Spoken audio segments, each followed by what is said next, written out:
Good morning. This is Asia Tech Podcast. We are in Level 3 Singapore, back on a Monday morning with the crew. This is Graham Brown. I'm with the familiar voice of Adam Lyle. Adam, welcome back. Good morning. Well, I'm in your space, so I'm welcoming you back, but it's good to have you. Well, it's nice to have you back here too. We look forward to seeing you often. Well, last week we talked about the backstory with Level 3, Padang Co. and Unilever Foundry. We had Derek and Barbara in here. We had a good chat. So if you missed that one, go back and check that episode out so you can get the full backstory on Level 3. Today, we're with David Ryan from Syngenta. Morning. Sudipta Roy from Unilever. From WPP, for the Unilever team within WPP.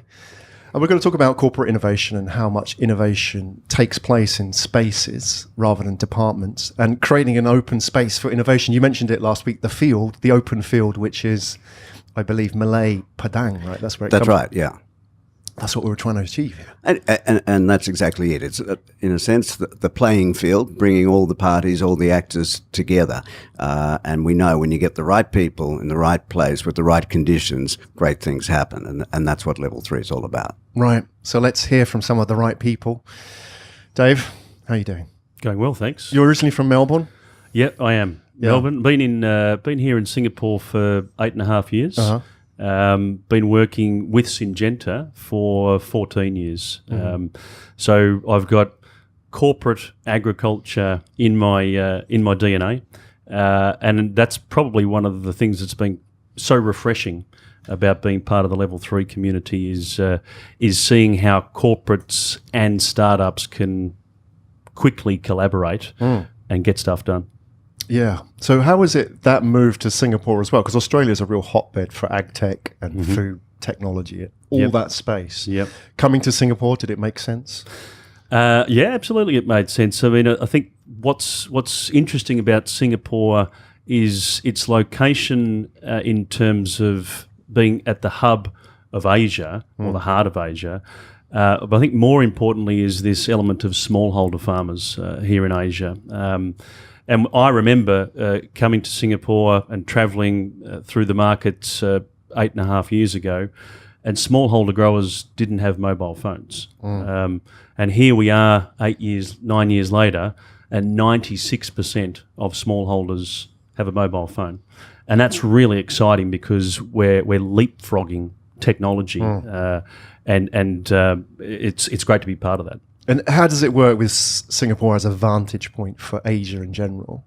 I mean, does it make sense, the fact that you're here, you have access to those bigger markets, or is it? What's the sort of situation with Singapore? Why here? We're here in Singapore. I think the key reason to be in Singapore is about people. It's about talent. Obviously, it's nice to be strategically located in the middle of your key markets, from Northeast Asia, China, all the way across to South Asia. But I think the real part about it is the talent, and we've viewed that through the more traditional lens of marketing, finance, corporate type talent. But in the last 2 years, we've been really pleasantly surprised by the digital talent that's available. And an example for me would be the interns that we've been able to mobilise here with our lab. They are, without question, a much higher league of capability than any of our other labs located around the world. Yeah, well, great. I want to talk a bit about your labs as well as we go on. We'll dive into that. Okay. I think the Global Startup Genome Report ranked Singapore number one in the world for talent. Yep. So, obviously it's a little bit more expensive than your average startup city, but talent-wise, there's a lot of people here, especially those with sort of 20, 25, 30 years of experience in corporates. Yep. There's a lot of innovation going on in that space as well. We'll talk about that. It's not just 19-year-old kids straight out of Stanford who are innovating, right? Yeah, absolutely. And for us, this opportunity to plug into the digital ecosystem that Singapore represents, or Singapore is, was very exciting for us. So we were quite clear that from a Syngenta perspective, collaboration with like-minded corporates as well as startups was what was going to help us shift the dial faster and get things into the hands of farmers faster. So collaboration for us is critical. Not just innovation, corporates and startups, but corporates and corporates. Exactly. Well. Yep. Okay. Exactly. Yeah, and I think that's really the key point. That's what an ecosystem is. It's not just sort of corporates and startups. So it's this multi-level. And I think the corporates coming together, two large MNCs seeing an opportunity and working closely together. Then with the energy of the startups, I mean, it's unstoppable when you can get all those elements together. Yeah. And so that's sort of multi to multi, not just sort of one to one. I think that's really when the ecosystem starts to fire. Yep, particularly when you look at it from the whole food chain perspective. And that's, for us, as we were looking where to establish our digital footprint, A, in Asia, and then B, in Singapore, it was clear to us that being part of an ecosystem which looked across the entire food chain with corporates and startups as part of one community oriented towards the food chain, that's what really compelled to us. Though I have to say that I've been waiting for you to say that you wanted to sow seeds in the Padang. Syngenta Padang He missed seeds the opportunity there. Yeah, I'll try and weave it in at some stage. Yeah. Sudipta, your voice. So we hear you for the first time. Sudipta Roy, sorry, my apologies. You're not from Unilever. You're managing director of the team Unilever within WPP. Yeah. A little bit of your background. You're from India originally. I'm from India. I started working with Unilever in around 2007. And it's been one of my major customers, our major customers at Mindshare and in WPP. In fact, as we stand now, I think it's WPP's number one client globally. So it's a very important client for us. And I've worked with Mindshare and WPP, and I left India in around 2010 to be in Japan, and then came back to Singapore. When the notion of creating this sort of one Unilever was broached to me, and that time it was just around media and adtech, and adtech was just taking up. So the possibility of being in Singapore and working with the big four at that time, because we didn't have a very vibrant open ecosystem yet. So it was just Google, Facebook, Yahoo, Microsoft. You still had Microsoft and MSN at that time. That was a big draw for me, and that was the reason I actually came and started working in Singapore. And we realized very quickly of the potential of this place, because if you look at Asia, otherwise, Asia can be carved up sort of into the northern half and the southern half, and the northern half is pretty much its own homegrown technology between China, Korea, Japan to an extent, and then the southern half is fairly aligned to the US and the UK born ecosystems. So therefore, I mean, it presented this notion that you can start tapping into the northern half and bring homegrown Asian technologies into the southern half. And at the same time, you start maturing what is coming from the US and UK-based ecosystems. So that's what really started me off. And then the startup bug bit me, because I was dealing with so many startups at a daily level. We actually started a small fund. We thought or reimagined the notion of the fund. Whereas typically when we look at funds, we tend to look at it as physical money, right? I mean, series 1, 2, 3, 4, whatever. And we said that, look, one of the most useful things that we can do with startups is actually give them access to client funds. So we gathered a whole bunch of client investments, sort of committed to, by experimenting with new technology, and then rolled out a program for 20 new companies, but not the established ones, 20 absolutely fresh new companies to start working with us. And one of the companies, which I think a lot of people will know about, is Unruly. So they just started seeing success in UK, and we helped them set up in Singapore, provided them with the first few projects, and helped them set up There was Outbrain, which was another company. InMobi, they're doing very well in India and in US, and we helped them gather a lot of momentum in Asia. I mean, like that, there are several companies which got oxygen through these sort of client-based programs. Along the way, then we realized that we're still playing within a small field, because we were playing only within MarTech and AdTech. And the big gap we saw in the new ecosystem is that the understanding of marketing and brands is still very nascent, because native digital companies have never really stepped inside a marketing boardroom and heard what happens there. What's the business of the brand? How do categories grow?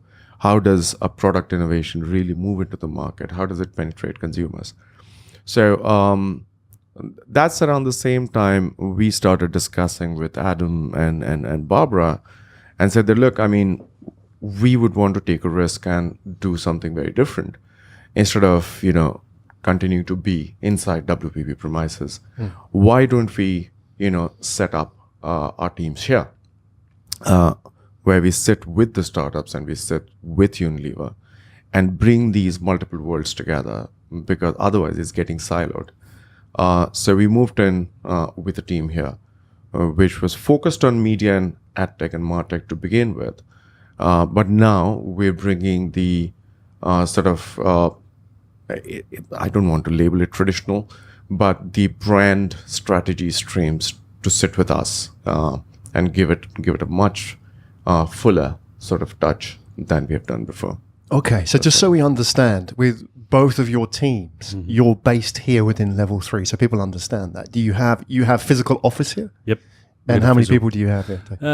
We've got four on the team at the moment, and we're looking to build that out with a resource blueprint, which we've created and had approved by our leadership team. But what's really interesting for us is when we first crafted our blueprint, we worked on the assumption of the need to bring talent in to Syngenta on a permanent basis. It was a more traditional view of talent acquisition.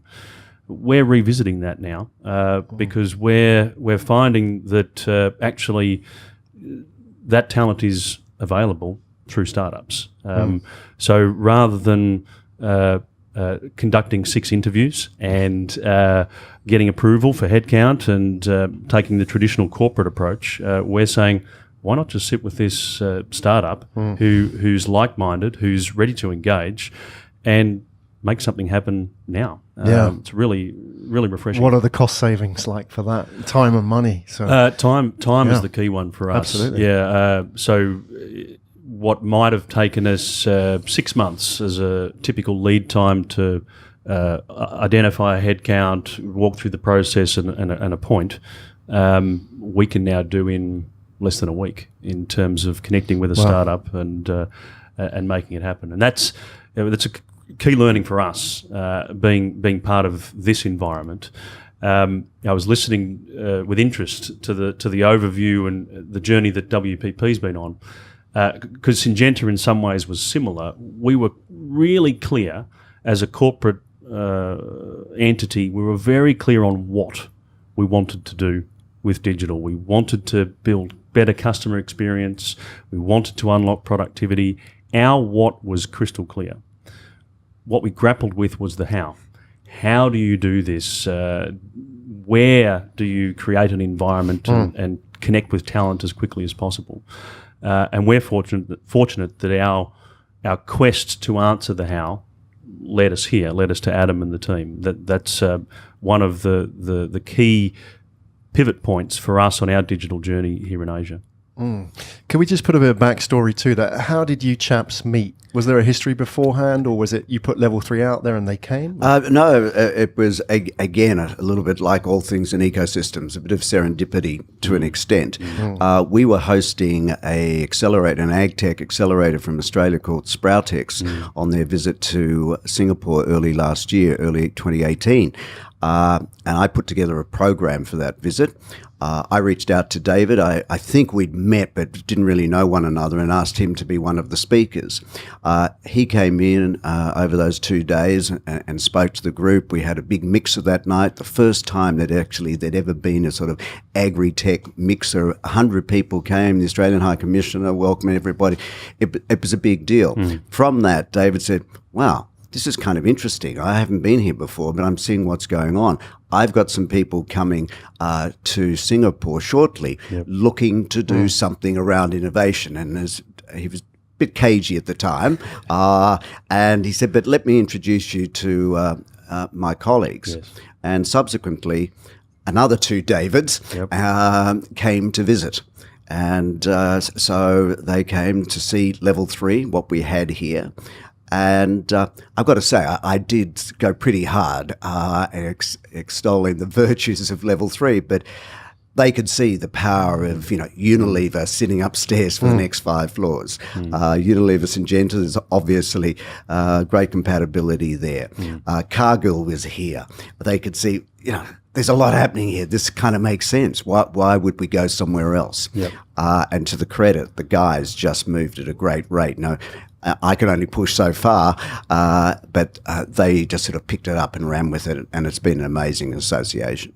Yeah, the backstory to the backstory, if that makes sense, is we've got 7 labs around the world, and so this was our 6th that we were opening, and so the team that Adam was interacting with were our global digital leaders who had certain expectations about a successful lab and how does it work and the governance and the ways of working. We very quickly formed the ambition that we would create the best lab in the world for Syngenta here. And we believe we've done that through since the 17th of April when we opened. We've got 4 metrics that we use that are quantitative, that confirm we've created the best lab for Syngenta around the world right here. And Adam knows, as we had our C-suite visiting us last year, we shared with them that the only thing that was more exciting than the last 12 months is the next 12 months. Right. Okay, so let me ask you a tough question, because there'll be people out there who are charged with setting up labs or innovation departments. What is the difference between doing it within the mothership and in a place like Level 3? And we talked about this last time as well, a bit of backstory. I recall a friend, he's the director of innovation for Intel in China, who fought tooth and nail, single-handedly in the corner to make sure that when they set up the innovation team in China, that they didn't do it in headquarters and they had to do it in Xnode, which are, I suppose, the equivalent of Level 3 in China. He said that was the most important thing. If there was no native skunk works, then there was no deal. What's the difference so people understand that? Because I think this really sort of inculcates what Level 3 is all about, isn't it? Entirely. I mean, our leadership team had that very debate about what is the best approach for digital in Syngenta. And there was pretty quickly we concluded that Singapore was the best place for a lab, looking around other locations in Asia. But Singapore was the standout because of what we discussed earlier in terms of talent. But the debate became, do you repurpose a room or some space in the current office, or do you come to a more native environment? And the view of those that felt repurposing some space in the corporate office was that it's quite symbolic to your team. As customers engage, they can also see this, and it's a chance for your colleagues to daily interact with digital. The flip side is when you're here in an environment like Level 3, you're connecting with startups and like-minded corporates. And that environment is already digital. So you're not looking to create a digital flywheel spinning. You're hopping onto a flywheel that's already spinning. And then you can still get your connection with colleagues by bringing them here. So we keep track of the visitors that we bring to our lab here. And as of the end of last year, we've had 1,000 visitors, colleagues, customers, C-suite members physically here, understanding the broader digital environment of Singapore with our partners and members of the community here, what level 3 actually looks like. So what does a successful ecosystem look like? And then what's our floor space look like, which is, it's not huge, right? But it's our portal between the corporate Syngenta and the digital environment, and we can bring colleagues, customers through to understand that. And they can hop on a digital flywheel that's spinning rather than trying to set one in motion back in corporate. Because when you think of that number, 1,000 people is pretty extraordinary in less than 12 months. And that, I think, is, again, part of the design of this place to develop a true network effect. If you can imagine the impact it's having on those 1,000 people, you're never going to have 1,000 people here. You might have 4 or 6 spots here or whatever, but how you can use those to excite, educate, interest, stimulate all these other visitors. And I think one of the really important things with both your organisations is the support that you've had from the C-suite. Yes, absolutely. Your global CEO, your global CEO, CFO, the whole lot have all come through here and sat down and spent time. And, that is incredibly significant, I think. But it's real commitment. It's not innovation theatre. They've really come to see what's happening, talking to the people, the startups getting the opportunity to present to, $42 billion company. Pretty amazing stuff. Yeah, absolutely. Yeah, I mean, it's interesting that you asked that question. It wasn't long ago, and we were in London with Martin Sorrell when he was still there in WPP discussing what the future of an agency should look like, and especially an agency built around a client like Unilever. And we were debating different spaces. Actually, we were thinking very actively of setting up something in 50 Scots Road, which is our WPP headquarters. And he said, have you spoken to Unilever? I mean, why would you do something that we have always done before? Why not completely disrupt the model? And we said, yeah, we've always been thinking, in terms of presence, in terms of putting a few people, but we haven't really discussed, how far we can go with this. So we actually said, you know what, let's not do it elsewhere. Let's go straight into level 3 and have a chat with, Barbara, with Pierluigi, who was the Unilever chairman at that point, on whether he thinks it's a good idea for us to be here in full force across the different functions. Because we actually took a different approach, a slightly different approach. We are conscious that we are not product creators. So our role in the ecosystem is to be the connective tissue, which is able to spot things early and then take the companies and the outputs and the promises to where we have visibility to, which is all the marketing challenges which are pumping through the pipeline. So we had massive visibility across the whole of Asia, Africa, and Turkey from Singapore, because Singapore is the hub. So we said, for us, therefore, it is amazing because it cuts down the amount of time it takes to spot an innovation, to create a use case. And then conversely, for the startups who really have to spend lots of energy trying to find a use for their technologies and offerings, it cuts down time for them. So we purposed ourselves as that sort of connective tissue which can join brands, countries, and startup products. So we came in here with a slightly larger team of 23 people, but around 60 odd people pumping through it. No fixed teams. And we gave up our spaces in our corporate offices, because if we had to be truly agile and if we had to behave like the startup ecosystem, we wanted that to be symbolic. Symbolic because we could not have gone back to our ivory towers and have the plushy comfort of that headquarter. We wanted to feel and walk and talk like the ecosystem we were in. It wasn't culturally easy. Well, this is what I want to ask you about, because this is a really important point, isn't it? You're talking about giving up comfort, stepping out of your comfort zone. So you have to want to do that. Yeah. So I imagine there's a bit of internal selling going on, as there would be in any organization. Why give up the big corner office with the comfortable view and, all the benefits that go with being in the ivory tower?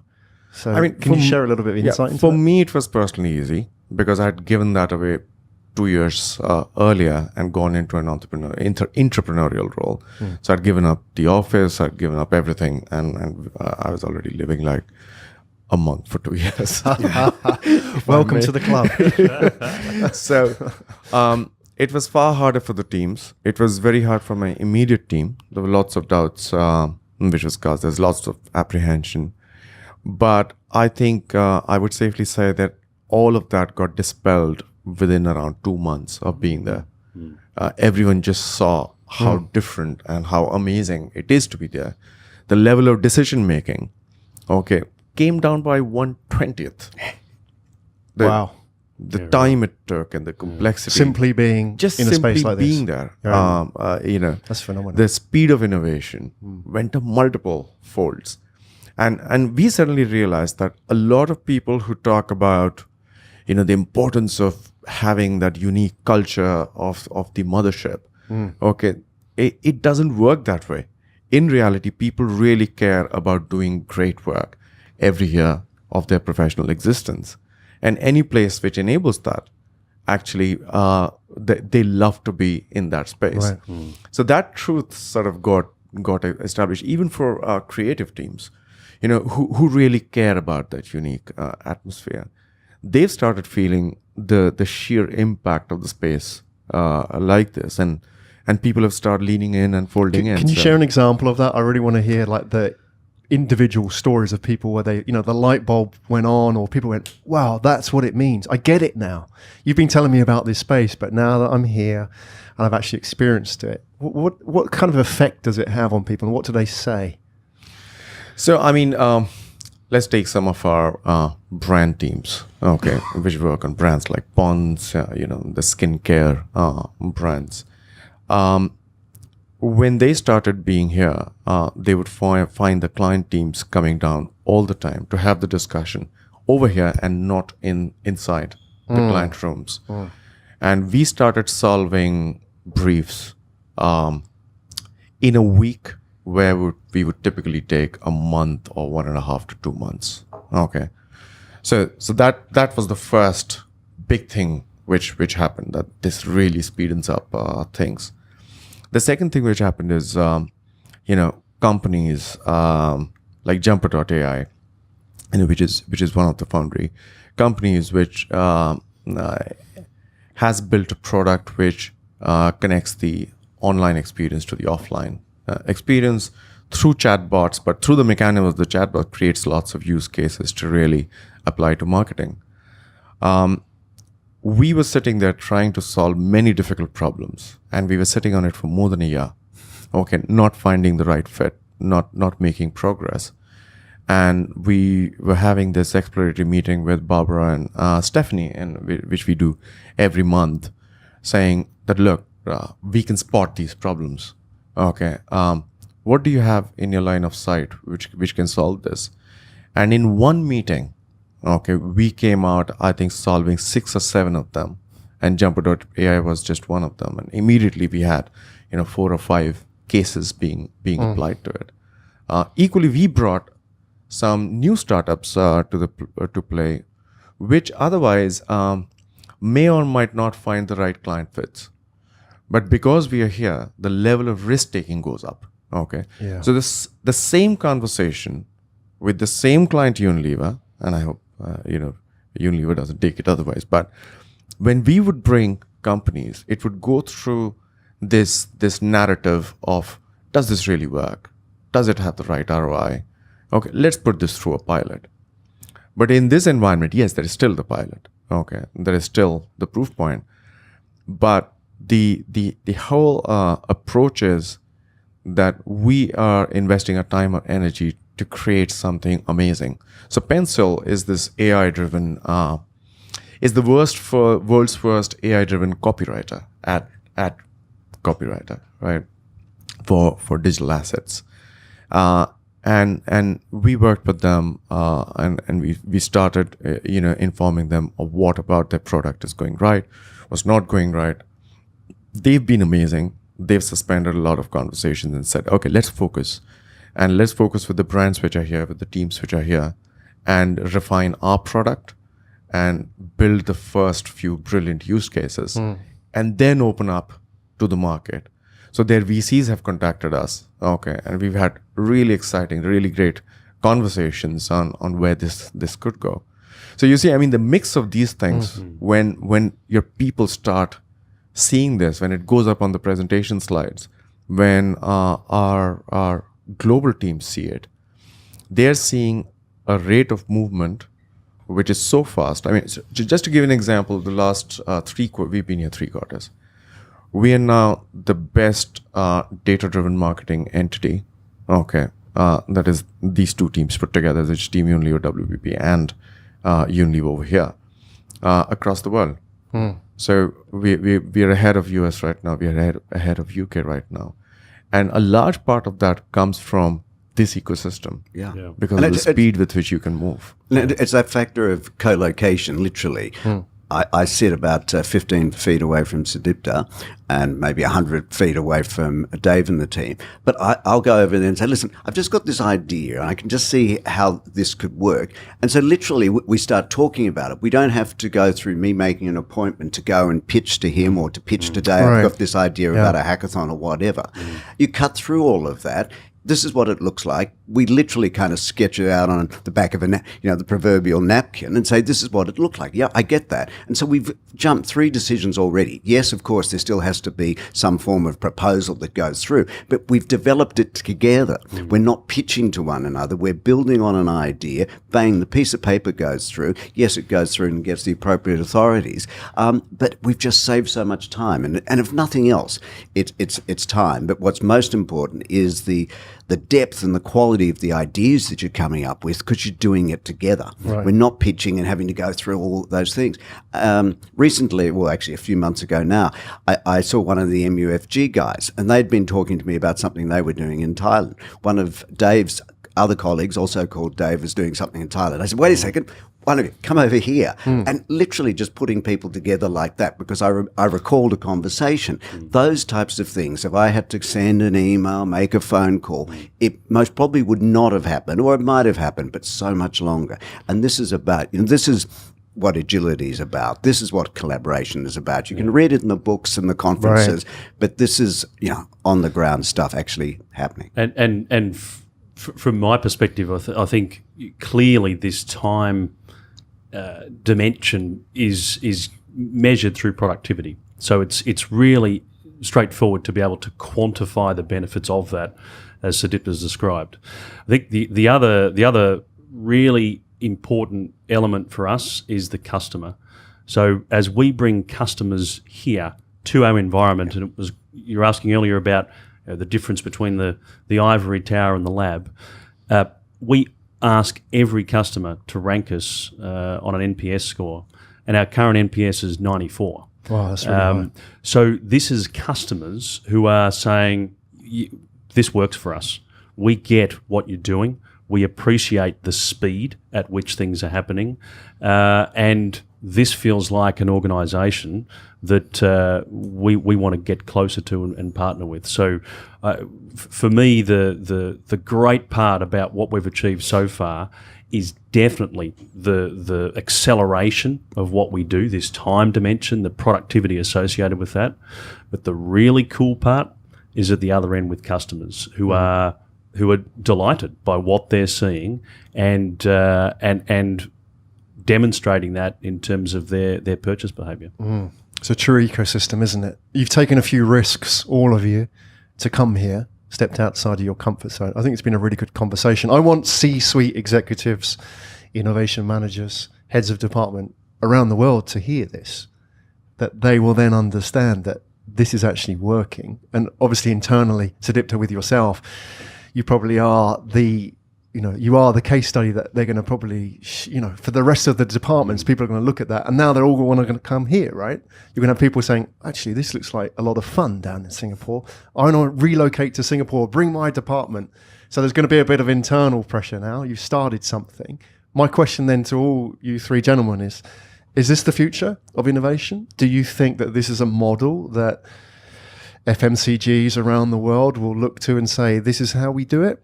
Where does this sit within that conversation? A lot of people are talking about digital transformation and business transformation and innovation now. How do we sort of view what you're doing level 3 here within the context of all of that? Well, I'll go, and I sort of see it as the future of work. I think we focus on innovation for innovation's sake too much at times. This is about how we work. And here we talk about this being enterprise-led co-working. So it is a different way of working that I believe will just become the way people normally work. And if you work like this, hey, we're innovating at the same time. So innovation is kind of, in a sense, a result of working more closely, understanding what we want, and to David's point about customers and delighting the customers. And so we're just working better because why we're in business? To deliver value to our customers. And this is a better way to deliver value. How do you make sure that people go in with the right mindset? There is a bank who shall remain unnamed who recently moved into a co-working space in a city in Asia, which shall remain unnamed. But when they moved in with the premise of something similar, I think, to have enterprise-led co-working, they went in and they took a whole floor and then they put passes on the floor so that nobody could actually access it. So effectively, they just relocated their ivory tower to the co-working space. So something went wrong there. How do you avoid that? Because that's, the machine sort of like, the DNA of the machine takes over again when we're trying to sort of like step out of that, aren't we? Well, specifically on that, I think I know the one you're talking about, but that is in a more traditional co-working space, which in a sense is a property play in part. They've sort of moved their operation out of headquarters into another building, and that's kind of interesting. They get some benefits from that. But this space is quite different. Having Unilever here, enterprise-led co-working, they're the attraction for all these other organisations to come here. They're not all working with Unilever, but many of them are. The high percentage, 30% of the startups on the floor are working with Unilever. So the enterprise-led, having, in a sense, like the anchor tenant, is an important part of it, and that changes the dynamic. People are not just taking a space, people are buying into the ecosystem and being a part of it. Open conversations. Initially, everyone worries, but will I be able to talk openly? What about security? Day one, people are a bit like that. People start to realise we're not saying anything that is so critical, and if it's a critical conversation, you obviously take it into a meeting room. People are smart enough. But you've got to be all in to make it work. Absolutely. I mean, it's interesting what this model is doing. So we are the world's first, region to have, or global hub to have gone into a model like this. Parallelly, there are other moves which are happening. I think the one significant move, at least in what I'm seeing inside many FMCG companies, but Unilever especially, is the move away from a sort of prototype thinking into notion that this is the way of working. And those are two different things, because the prototype thinking tends to be, let's develop innovation for the sake of innovation. Okay. And the way of working thinking, on the other hand, is let's transform our teams and our operations to become a model like this. So right now across the world, there are efforts which are being led to create sort of hubs of activity with multiple functional units, interacting with each other. So what we were building here is now getting prototyped into, now getting designed into permanent ways of working, with permanent multifunctional teams interacting with each other, where the design of those multifunctional teams is the same, but people weave in and out as per requirement. And it could be categories, it could be brands, it could be the purpose. And a level 3 may or may not be possible everywhere, because it depends so much upon the real estate that you have, the the geographic, ease that you have, which impacts human logistics. But the philosophical version of it, which is this how we look at the future of work? Is this how we look at the future of organization? That is perhaps spreading very, very fast. Yeah. I foresee in the next 1 year, by the end of 2019, the bulk of the world is going to at least philosophically work like this. It's fascinating. You couch it in the terms of the future of work, not just innovation. That touches everybody. Yeah. And I think we need case studies where people will look back. This is one of the case studies that help people redefine the corporation, the startup, and how everybody sort of comes together. Mm-hmm. So how about yourself, David? Yeah, I mean, Syngenta is an innovation-oriented organisation. You know, we invest north of $1 billion a year on traditional innovation for inputs for farmers to use. So we see digital as being like the turbocharge to our current engine. We still are committed to that traditional innovation. What's interesting for us is the long life cycle or the long lead times. You know, it takes around 10 years from the first development of a product through to launching it in our traditional space of innovation. And then to be in a world of digital where things can be turned around in a week, it's a really significant mindset shift that's required for the organisation. So I hope this is the future of work because it's pretty cool. It's good fun. And I was mentioning before what we measure. You know, we measure productivity, which we've seen increased. We measure customer satisfaction, we spoke about before. We measure share of wallet with our key customers, and we're seeing that increase. And the final thing we measure is employee engagement, our actual own internal colleagues, and that's increased as well. So if you stand back and look at this from what are the reasons to believe this is the future of work, we as a corporate would say we've got 4 data points which prove this. And I think there's watch-outs. I like the example of it's not as simple as taking a whole floor and blocking it into a co-working space and saying, there you go, that's we've digitised the organisation. It's not that. There's watch-outs. But I think an organisation which has got leaders who are committed to this, which is about being bold and taking steps to connect into new working environments and enabling your teams, because at the end of the day, for me, digital is all about people. Yeah, without a doubt. And on that note, the challenge really for startups, but especially for corporates, large companies, is retention of that talent as well, isn't it? Especially here in Singapore, we talked about Singapore being number 1 for talent in the startup ecosystem. You know, whether you are a large FMCG or you're in the fintech space as a bank, you know, that issue of having some of the most talented people then looking at the startup world and saying, actually, I wouldn't mind. I have ideas. I want to make these ideas happen. But what we're finding is perhaps in a space like this and looking at some of the data and some of the examples that we've talked about today is that employee retention and that sort of engagement level, how important that is. That can happen in corporates too if you just put them in that sort of startup-like space. Yep.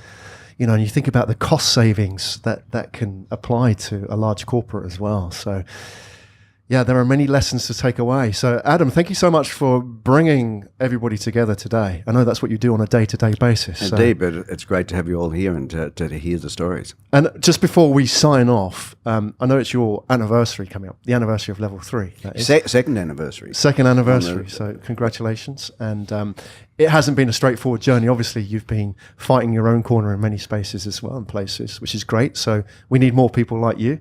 So in that space who are, you know, really planting a flag for not just innovation, but the future of work as well. And so those who may be listening, maybe from the corporate world, are thinking, this sounds interesting.